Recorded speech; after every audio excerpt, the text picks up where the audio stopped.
The last flame folds on itself and disappears. No warning flare-up. No dramatic final crackle. Just gone. For half a second. The orange glow is still burned into the back of your eyes. Then the darkness arrives. Somewhere past the tree line, something shifts in the brush. Could be wind. Could be nothing. Could be exactly what you do not want it to be. Nobody moves. That first stillness makes sense. When you cannot yet see what changed, moving blindly is not automatically the smartest option. You listen. Someone beside you has gone quiet too. Breathing changes. The group waits just long enough to decide whether the sound is coming closer. It does not. Now, there is another problem. The fire. And the first thing you do is check whether it is actually dead. A fire can lose its flames long before it loses every ember. Under the ash, one coal may still be holding heat. If it is, you do not need to make fire from nothing. You protect it. Give it dry material. Give it air. Try to bring the orange back. Someone leans toward the ash. A hand moves carefully through the dark. Nothing. No red coal. No hidden heat. This time the fire really is gone. Now what? This is where the night stops being a fire-making problem and becomes a heat loss problem. Your body is already producing heat.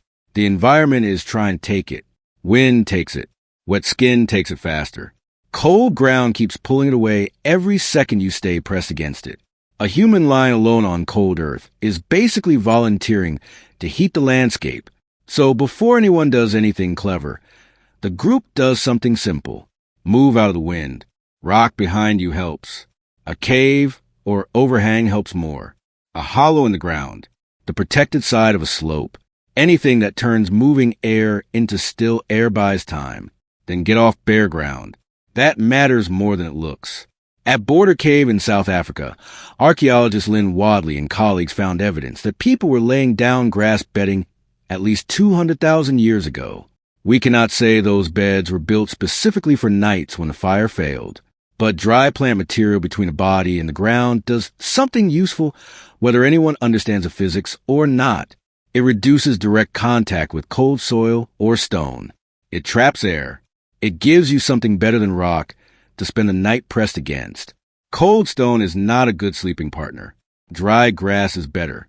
Hides, plant material, whatever dry insulation the group had available could add another layer. Nobody needed the word insulation. They only needed to notice that one sleeping setup left everyone shaking harder than another. And there's another source of heat already standing next to you. Other people. Very advanced technology. No batteries required. Bodies begin drifting closer. A shoulder presses into yours. A knee touches your leg. A smaller person is moved toward the middle where there is less exposed air. This does not make the night warm. It makes it less cold. That distinction is enough. A group huddled close together can reduce exposed body surface and trap warmer pockets of air under shared coverings. We cannot reconstruct exactly how every prehistoric group slept, but humans do not need a theory of thermodynamics to notice that another person is warmer than a rock. So now the group has shelter, something under the body, something over it if they're lucky, body heat, other people. The fire is still gone. But the situation is no longer the same as it was 30 seconds ago. Then the brush moves again. This time, everyone hears it. The huddle goes quiet. Fire was never only about warmth.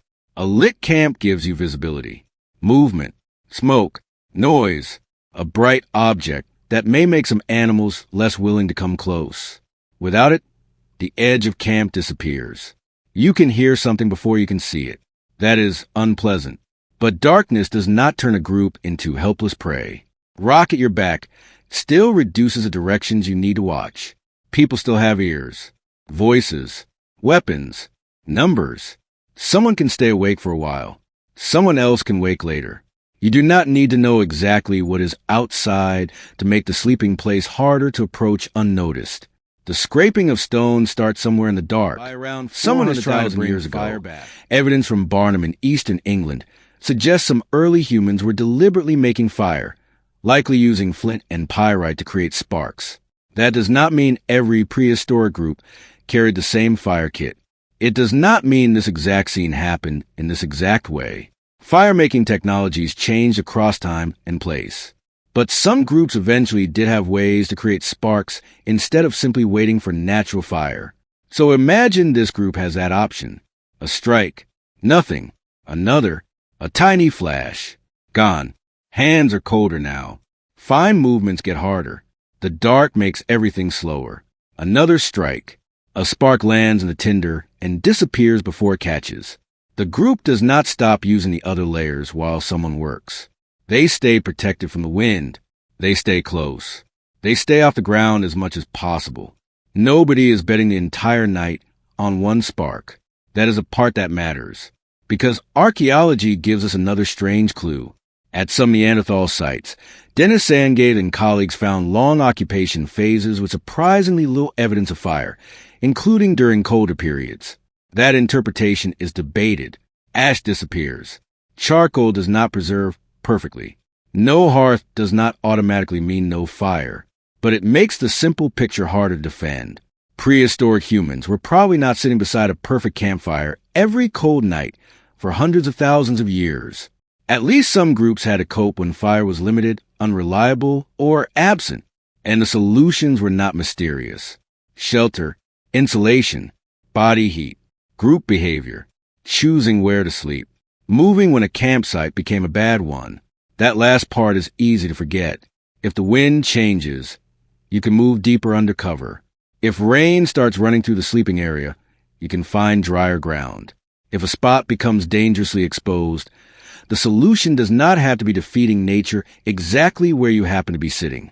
Sometimes prehistoric survival was less heroic. Leave, find cover, wait, use terrain. Do not sleep on the windy ridge because the view is nice. Your ancestors did not need content for Instagram. Another strike. This time something holds. A tiny orange thread, barely a flame. Everyone leans in without crowding it. A hand shields it from moving air. Someone adds the smallest piece of dry material they have. The orange stays, then grows. Nobody celebrates yet. One small flame is not a fire. Another sliver of fuel, then another. The light returns slowly enough that faces appear one piece at a time. A forehead, a nose, a pair of eyes. Shoulders loosen. Someone lets out a breath. The fire came back. But that is not the same thing as saying the fire saved them. For the time it was gone, everything else kept working. Shelter reduced wind. Bedding reduced contact with the ground. Bodies made heat. The group shared it. The location reduced exposure. Someone kept trying to restore the fire, while nobody else waited helplessly for it. And if the spark had never caught, those layers still would have improved the group's odds until morning. Not comfortable, not safe, better. That is what real survival usually looks like, not one magical invention. Overlapping imperfect protections. Fire became extraordinary because it improved several problems at once. Warmth, light, cooking, smoke, a social center, some predator deterrence. It reduced the amount of work every other layer had to do. When the fire disappeared, those older layers simply had to work harder. Hours later, gray light starts leaking into the sky. Whatever moved beyond the rock is gone. Maybe it was an animal, maybe wind. Nobody needs to solve that mystery now. Morning has already changed the problem. The fire is burning again in this version of the night. On another night, maybe it would not.